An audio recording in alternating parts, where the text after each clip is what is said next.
अरे कैसा बोले से गालन देते अंकल मैया को बहन मैया के तो औरतों को। पीएस से रेस्पॉन्स कुछ भी नहीं मिला साहब, मेरे को कुछ भी रेस्पॉन्स नहीं मिला, खाली नंबर दे दिए चले जाओ आते बोल के बोल रहे हैं और कोई रेस्पॉन्स ऐसा हो गया साहब। पीएस को जाना बोले तो एक गरीब आदमी की जो है वहाँ पे कोई इमेज नहीं है मेरे हिसाब से। क्यों बोले तो मैं देखा हुआ हूँ वहाँ पे जाने के बाद में अपन बात करने से कुछ भी बात नहीं करें, लेडीज़ भी जाके ऑलरेडी बात करे, कोई रिस्पॉन्स नहीं है। ठीक है अम्मा जाओ, ठीक है अम्मा जाओ बोल के बोले। अब इसका मतलब ये हो गया कि कोई भी आता मार देता चले आता।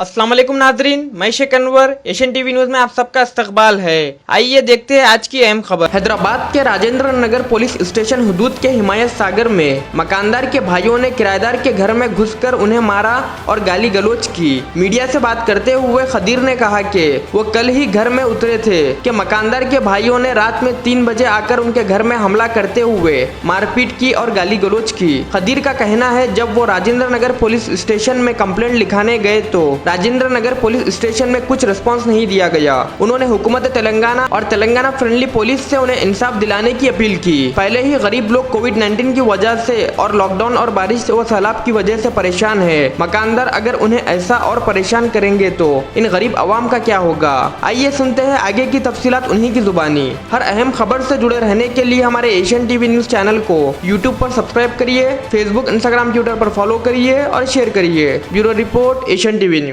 अस्सलाम वालेकुम भाई, मैं सन सिटी से खाली करके जो है सो हिमायत सागर खलीज खान दरगाह में आया था। कल आने के बाद में जो है सो मैं बाजुक वालों की ख़ुद ट्रॉली ले जाके सामान भी लेके आया, थोड़ा फ्रीजा वगैरह लेके आया। फिर लाने के बाद में वो लोग आए, सामान वामान डाल दे के चले गए। फिर रात में फिर से 3:30 बजे आए मेरे वो घर में, ऊपर से आके खटका मार के खोल रहे, माँ कड़े बहन कड़े बोल के गालियाँ दे के दरवाज़ा खोल के मारम पीटी कर डाले, औरतों को ढकली कर रहे। तो मैं क्या करा, खामोश बैठ गया साहब। रात में कॉल नहीं करा मैं पीएस को, रात में कॉल नहीं करके क्या करा मैं सुबह में खामोश बैठ गया। तो मकानदार से बात करेंगे बोले, तो मकानदार साहब से बात करेंगे बोल के खाम बैठे। तो मकानदार बुला के जो है सो उन लोगों को ये भी बोले बात करे बोल के बोले। बाद में फिर सुबह में वो लोग आ गए घर पे, आगे क्या पीएस बोल रहे तुम लोग हो गए अरे तुरी बोल के लेडीज़ के साथ बदतमीजी कर रहा उन्हें। अब उसके बाद में मैं फिर क्या करा, बेजार हो गया। अब पीएस को गया तो पीएस वाले क्या करे, मेरे को 100 डायल करा। पहले 100 डायल करे राजेंद्र नगर पीएस लिमिट में फिर मैं वहाँ पे राजेंद्र नगर पीएस को गया। पीएस को जाने के बाद में वो लोग क्या करे, एक नंबर दिए मेरे को, ये गाड़ी आती बोल के। फिर उन्होंने कॉल करके बोले मेरे को आ रहे बोल के, उन्होंने भी नहीं आए। फिर उसके बाद में मैं महमूद अली साहब के घर पे भी गया, जाके बैठ के अभी आ रहा हूँ जुम्मे की नमाज के हाल में महमूद अली साहब के घर में। तो पीएस से रिस्पांस मिला? पीएस से रेस्पॉन्स कुछ भी नहीं मिला साहब, मेरे को कुछ भी रेस्पॉन्स नहीं मिला, खाली नंबर दे दिए चले जाओ आते बोल के बोल रहे हैं और कोई रेस्पॉन्स ऐसा हो गया साहब। पीएस को जाना बोले तो एक गरीब आदमी की जो है वहाँ पे कोई इमेज नहीं है मेरे हिसाब से। क्यों बोले तो मैं देखा हुआ हूँ वहाँ पे जाने के बाद में अपन बात करने से कुछ भी बात नहीं करें, लेडीज़ भी जाके ऑलरेडी बात करे, कोई रिस्पॉन्स नहीं है। ठीक है अम्मा जाओ, ठीक है अम्मा जाओ बोल के बोले। अब इसका मतलब ये हो गया कि कोई भी आता मार देता चले आता। मैं एक ऑटो ड्राइवर हूँ। अब हर गरीब के साथ अगर ऐसी पीएस वाले अगर रिस्पॉन्स नहीं देंगे तो अब क्या, गरीब के पास एक ही चारा है साहब। एक तो लॉकडाउन से परेशान भूखमरी है, ना पैसा है, छोटे छोटे बच्चे हैं। आखिर आवाम आखिर किसके भरोसे पर रहना साहब बोलिए आप लोग। पुलिस वालों के भरोसे पे हम रहते, पुलिस वालों के भरोसे पे, अरे हमारे पीछे पुलिस है। अगर पुलिस भी हमको सपोर्ट नहीं कर रही है ऐसे टाइम पे बोले तो फिर हम क्या करना, कहाँ जाना बोलिए। फिर उसके बाद में महमूद अली साहब के घर पे गया मैं, वहाँ पे महमूद अली साहब भी नहीं है।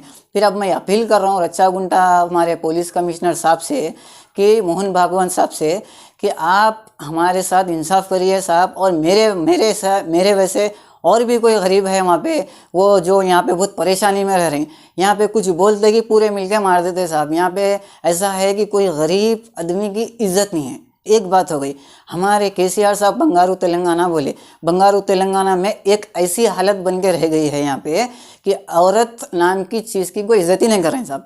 औरत के सामने गाली गलौज कर दे रहे हैं। और एक क्या हो गया, कोई एक गरीब अगर एरिया में आके रह रहा तो जब उन लोगों के सारे लोग आ रह रहे हैं तो उसकी कोई अहमियत नहीं है ना, चुमटी के जैसा हो गया, ऐसा मसल दो फेंक डालो उसकी।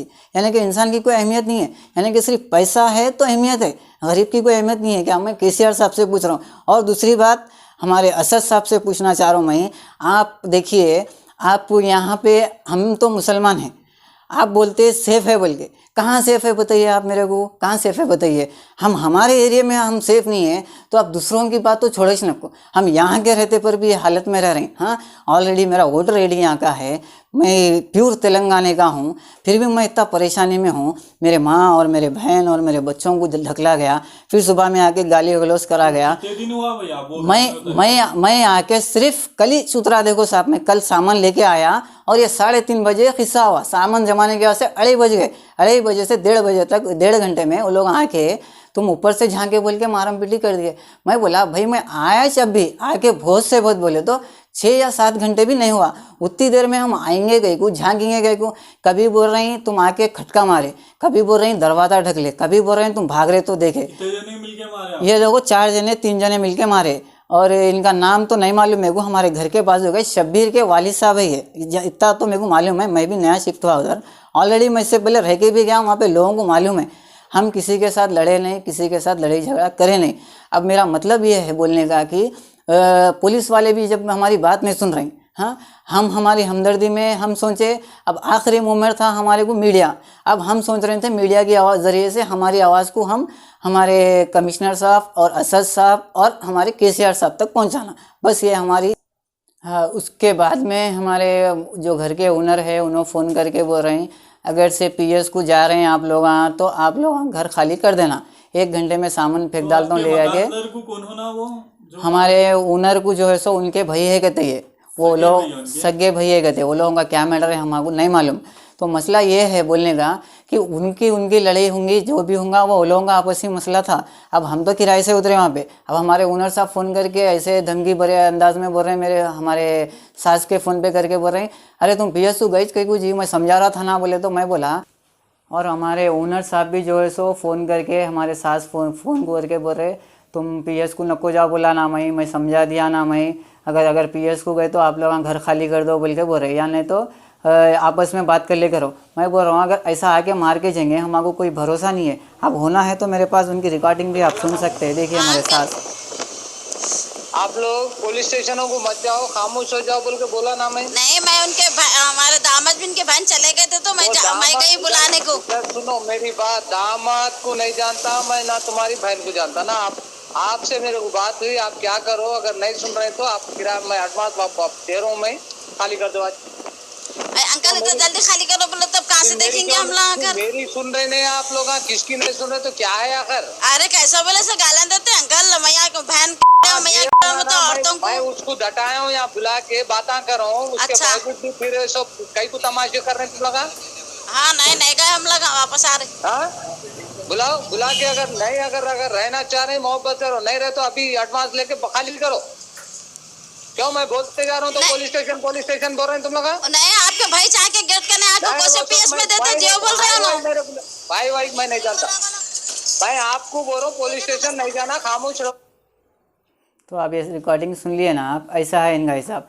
भाई को कुछ भी नहीं जानते बोल के बोल रहे हैं। तो ठीक है, आप किराए पे दे दिए, किराए पे देने के बाद में हमारे से तकलीफ हुई तो हम जाके कंप्लेंट ज़रूर करेंगे। जब हम कंप्लेंट नहीं करेंगे तो आज घर पे आके मार के गए, कल मार के भी जाते हो, किसको मालूम रात में मार दे भी सकते थे होंगे वो लोग। अब उसके ऊपर तो भरोसा नहीं कर सकते ना। अब ऐसा हो गया कि कोई आके मार के भी चले गया तो हम मकानदारों का ऐसा है कि आप कंप्लेंट मत करिए, आप घर में रहिए, आप मार खाइए, आपके घर वालों को भी मारने लगाइए, आपके लेडीज़ को गालियाँ सुनाइए, आपके बच्चों को भी मारने लगाइए। ये हिसाब का हो गया, अब ऐसा हो गया। यानी कि किराए से रहना बोले तो ये एक बहुत बड़ा जंग हो गया है आज के दौर में। लॉकडाउन से भी बहुत डेंजर है, किराए से रहना हो गया साहब। ये इससे अच्छा कहीं रोड पे झोपड़ियाँ डाल लेकर रह जाना पड़ा। हमारे पैसे दे के, हम किराया दे के, लोग उसके मारा खा के इतना जुल्म सहने का क्या मतलब है साहब? आप बोलिए आप मेरे को, क्या ये सही है? क्या ये इंसाफ सही है? क्या आप बोलिए आप। मेरे को केसीआर साहब से इंसाफ होने की मांग कर रहा हूँ और इंसाफ होना, और असद साहब से भी मैं अपील कर रहा हूँ कि मेरे को इंसाफ होना। और हमारे रचागुंडा महेश भागवत कमिश्नर साहब से भी मैं रिक्वेस्ट कर रहा हूँ, रिक्वेस्ट सर मेरे को इंसाफ होना सर। क्यों बोले तो सर मैं बहुत परेशान हूँ। क्यों बोले तो हम बार बार घर खाली करके नहीं जा सकते। हम लोग बहुत गरीब लोग हैं, मैं भी ऑटो ड्राइवर हूँ। अगर ऐसी दुश्मनियाँ करके ऐसी मारते रहेंगे तो अब कहाँ जाना साहब, गरीब आवाम बोलिए आप। हैदराबाद के मशहूर event organiser real value events की पेशकश, खुशी आपकी जिम्मेदारी हमारी। मुकम्मल शादी या वलीमे का पैकेज सिर्फ 3 लाख में। घर की लाइटिंग, दुल्हन की मेहंदी, दुल्हन का मेकअप माहिर ब्यूटिशियन से, दूल्हा या दुल्हन के लिए decorated car, videography, photography album के साथ, दूल्हा या दुल्हन के लिए साचक, शादी और वलीमे के फूल, फंक्शन हॉल की सहूलत, 600 मेहमानों के लिए डिनर शानदार लवाजिमात के साथ। मजीद तफसीलात के लिए दिए गए नंबर्स पर रब्त कायम करें।